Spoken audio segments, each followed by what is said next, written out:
ज्ञानविज्ञान चर्चा व शंका समाधान भाग 9. एकदा श्री समर्थ रामदास स्वामींचे जुने एक चरित्र त्यांनी मला वाचून दाखवायला सांगितलं.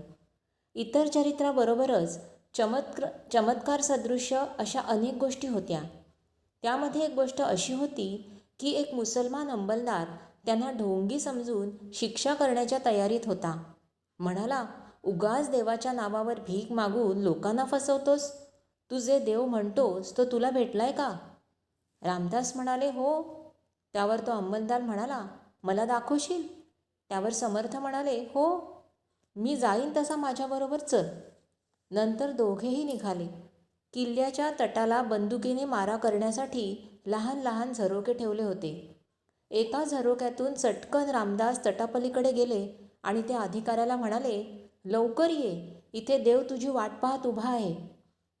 त्या झरोक्यातून माणूस जाणं शक्यच नव्हतं. अर्थात तो अधिकारी पलीकडे जाऊ शकला नाही आणि त्याला देव दिसला नाही. पण त्याला समर्थांची योग्यता पटून त्याने त्यांना सोडून दिलं. गोष्ट संपल्यावर मी म्हटलं, हे कसं शक्य आहे? एका लहानशा झरोक्यातून रामदास पलीकडे गेलेच कसे? अगदीच अशक्य, नुसती थाप. त्यावर स्वामी म्हणाले, आपणाला माहिती नसलेलं शास्त्रीय ज्ञान अशक्य असं निदान शास्त्रप्रमाण मानणाऱ्यांनी तरी म्हणू नये. कारण आमच्या शास्त्राप्रमाणे दिशा काल वगैरेवर प्रभुत्व मिळवणारे म्हणजे सिद्धी प्राप्त झालेले योगी आकाराने लहान अगर मोठे होऊ शकतात, हे शास्त्रीय सत्य आहे. तुम्हाला ठाऊक नाही, माहीत नाही म्हणून अशक्य म्हणून चालणार नाही. आता हेच बघ, तुम्ही वस्तूचं मोजमाप त्रिमितीमध्ये करता, लांबी गुणिले रुंदी गुणिले जाडी. पण आमची शास्त्र वस्तूचा विचार आणि माप 5 प्रकारांनी करतात. त्यात वरच्या 3 गोष्टी येतातच, पण त्यापेक्षा अधिक येतात दिक आणि काल. त्यामुळे वस्तूचं खरं ज्ञान आमच्या योग्यांना होऊ शकतं, तुम्हाला तुमच्या आजच्या शास्त्राला नाही. त्यावर मी म्हटलं की शास्त्र आता चतुर्थ मिती मान्य करतंय. त्यावर श्री स्वामी म्हणाले, म्हणजे तुमचं शास्त्र आत्ता कुठे चतुर्थ मितीपर्यंत जाऊ लागलंय. त्यांना 5वी मिती अजून अज्ञात आहे आणि जोपर्यंत 5 मितींनी वस्तूचं ज्ञान होत नाही तोपर्यंत ते यथार्थ ज्ञान नसतं आणि त्यामुळेच पुढचे निष्कर्ष चुकीचे निघतात. समर्थांचंच उदाहरण घे. झरोक्यातून ते जाणं शक्य नाही हे तुमचं ज्ञान आणि किल्लीच्या भोकातून देखील ते पार होऊ शकतील हे योगाचं ज्ञान. प्रत्यक्ष समर्थांनी दाखवलं तरीसुद्धा तुम्ही आपलं ज्ञानच खरं ज्ञान समजून ज्ञानाला अशक्य कोटीत नेऊन बसवता आणि त्याकडे लक्ष देत नाही. त्याला कोण काय करणार? त्यावर मी म्हटलं, पण या 5 मितीचा उल्लेख कुठे आहे का? त्यावर स्वामी म्हणाले, हो, अगदी अलीकडचा भर्तृहरीचा नीतिशतकातील पहिला श्लोक घे. त्यात या 5ही मितींचा स्पष्ट उल्लेख आहे.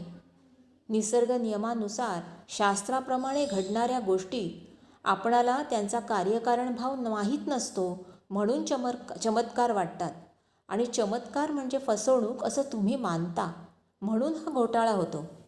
अगदी निशंक मनाने पूर्वी सांगितले गेलेले अक्षर न अक्षर खरं आहे. शास्त्र आणि निसर्ग प्रणित आहे असं माना. म्हणजे काय तर श्रद्धा ठेवा, सर्वांची उकल होईल. पाडव्याचा दिवस होता.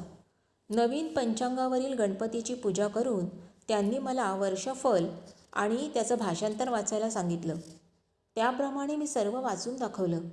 त्यात मन्वंतर, युग, मनु, त्यांची नावं सर्व काही होतं. मनु मन्वंतर या संबंधी मागे बोलणं झालेलं होतं. त्या धाग्याने मी पुन्हा विचारलं, यावरून पृथ्वीच्या वयाचा अंदाज काढता येईल का? त्यावर श्री स्वामी म्हणाले, होय. म्हणून मी त्यांच्या पद्धतीने गणित करून पृथ्वीचं वय काढलं आणि काय आश्चर्य, आजच्या शास्त्रज्ञांनी केलेल्या पृथ्वीच्या वयाच्या अंदाजापेक्षा ते फक्त 1-2% जास्त होतं इतकंच. त्यावरूनच जगाच्या उत्पत्तीसंबंधी बोलणं निघालं.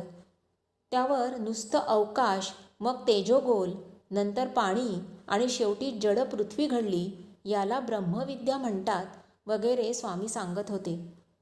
त्याप्रमाणे अनंत अवकाशात असणारे अनंत तारे, गोल, सूर्यचंद्र यासंबंधी बोलले. त्यावरूनच सृष्टी निर्माण करणाऱ्या ब्रह्मदेवाचं स्थान, पालन करणाऱ्या विष्णूचं स्थान आणि संहारकर्त्या शंकराचं स्थान यांच्या संबंधी बोलताना स्वामी म्हणाले की जवळच्या अवस्था बदलतात त्या सीमारेषेंवरच त्यांची स्थानं आहेत. म्हणजे पृथ्वी संपून आप सुरू होतं तिथे भगवान विष्णू, आप संपून वायू सुरू होतो तिथे शंकर, आणि वायू संपून तेज उरतं ते अवकाश तिथे ब्रह्मदेव, अशी विभागणी आहे. आणि सप्तस्वर्गाची कल्पना सांगताना म्हणाले, पंचांगात लिहिलं आहे ते खरं आहे. ब्रह्मदेवाच्या एका दिवसात 14 मनू होऊन जातात हे खरं आहे. तुम्हाला खरं वाटो अगर न वाटो. त्यावर अंतर्मुख होऊन ज्यावेळी मी आधुनिक ज्ञानाच्या प्रकाशात याचा विचार करू लागलो, त्यावेळी लक्षात आलं की वस्तूच्या 3 अवस्था म्हणजेच सॉलिड, लिक्विड अँड गॅसेस, याच त्या स्थिती आणि ब्रह्मा, विष्णू आणि महेशांची स्थानं याच सीमारेषा हे खरं आहे. तसंच रॉकेट युगाला सुरुवात झाल्यावर आम्हाला प्रथम समजलं की as we go up in the sky time lengthens, म्हणजेच जसजसं वर अवकाशात जावं तसतसा क्षण हा दीर्घ कालाचा होतो. आणि हे अगदी अलीकडे मिळवलेलं ज्ञान आमच्या जुन्या पंचांगातून गृहीत प्रमेय धरून मांडलेलं पाहून माझा मीच अचंबित झालो. वाटू लागलं की आमची शास्त्र हीच पूर्णावस्थेला गेलेली दिसतात. आम्ही आज ज्याला प्रगती समजतो ती म्हणजे याच ज्ञानभांडारातील चुकून उडून आलेलं एखादं पोथीचं पान असावं. एकदा योगी कथामृत पुस्तकाचं वाचन चालू होतं. आमच्या याच चर्चासत्राच्या अनुषंगाने एक उतारा प्रभावी वाटला. या पुरातन 4 वेदांचे 100च्या वर सूत्रग्रंथ आज उपलब्ध आहेत. आपल्या जर्नल या पुस्तकात इमर्सन याने याबद्दल गौरवपूर्ण उद्गार काढले आहेत. या सूत्रात प्रत्येक धर्मभावनेचा अंतर्भाव होतो. हे ग्रंथ वाचून बाजूला ठेवण्यासारखे नाहीत. यातील विचारधारा मला असं आश्वासन देते की शांतता, शुचिता आणि सर्वसंग परित्याग ही साधनं सर्व पापांचं निरसन करतात आणि तुम्हाला इष्टदेवतांच्या आनंदमय लोकात आणून सोडतात. शेले गेल म्हणतो, युरोप, ग्रीक यांचे सर्वात उच्च तत्त्वज्ञान घेतलं तरी त्यांची वेदांतील बुद्धिवादाच्या जिवंतपणाशी आणि दमदारपणाशी तुलना करता येणार नाही. सूर्यप्रकाशाशी एखाद्या मिळमिळत्या ठिणगीची तुलना केल्यासारखं होईल.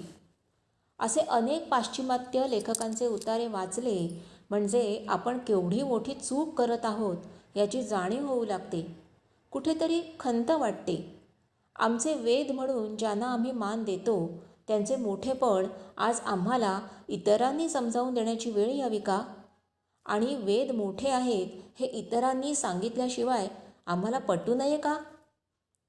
एकदा ज्योतिषशास्त्रावर बोलणं सुरू होतं. प्राचीन वेदात ज्योतिषशास्त्राचे उल्लेख आहेत. त्यावरून त्या काळच्या ऋषींचे खगोलशास्त्राचं ज्ञान अगाध होतं असंच म्हणावं लागेल.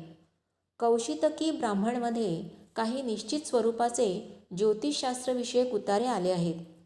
त्यावरून त्या काळी हे शास्त्र फार प्रगत होतं असंच मान्य करावं लागेल. ब्रह्मगुप्त नावाच्या ज्योतिषविषयक ग्रंथात सूर्यमालेतील ग्रहांची सौरगती, सूर्यमार्गावरील तिरकसपणा, पृथ्वीचा गोलाकार, चंद्रावरील परावर्तित प्रकाश, पृथ्वीचं आसाभोवती भ्रमण, आकाशगंगेतील काही ध्रुवताऱ्यांचं अस्तित्व, गुरुत्वाकर्षण आणि इतर माहिती जी गॅलिलिओ, न्यूटन यांच्या काळापर्यंत इतर जगाला माहीत नव्हती ती सर्व माहिती इथे आहे. इतकंच नव्हे तर ग्रहगोलांचे पृथ्वीपासूनचे अंतर, त्यांचं आकारमान आणि वजन यांचेही उल्लेख आहेत. आणि आश्चर्य असं की आजच्या युगात अनेक साधनं वापरून, अनेक प्रयोग करून जी अंतरं आज शास्त्रज्ञांनी मान्य केली आहेत त्या सर्वांशी ती मिळती जुळती आहेत. यासंबंधी अधिक पुरावे आणि माहिती P.C. रे यांच्या history of Hindu chemistry, B.N. Seal यांच्या positive sciences of ancient Hindus, B.K. Sarkar यांच्या अचिव्हमेंट्स इन एक्झॅक्ट सायन्स आणि positive background of Hindu sociology, U.C. Dutt यांच्या मटेरिया मेडिका ऑफ हिंदूज किंवा युक्तेश्वर लिखित द होली सायन्स या किंवा अशा अनेक पुस्तकातून ही माहिती मिळते.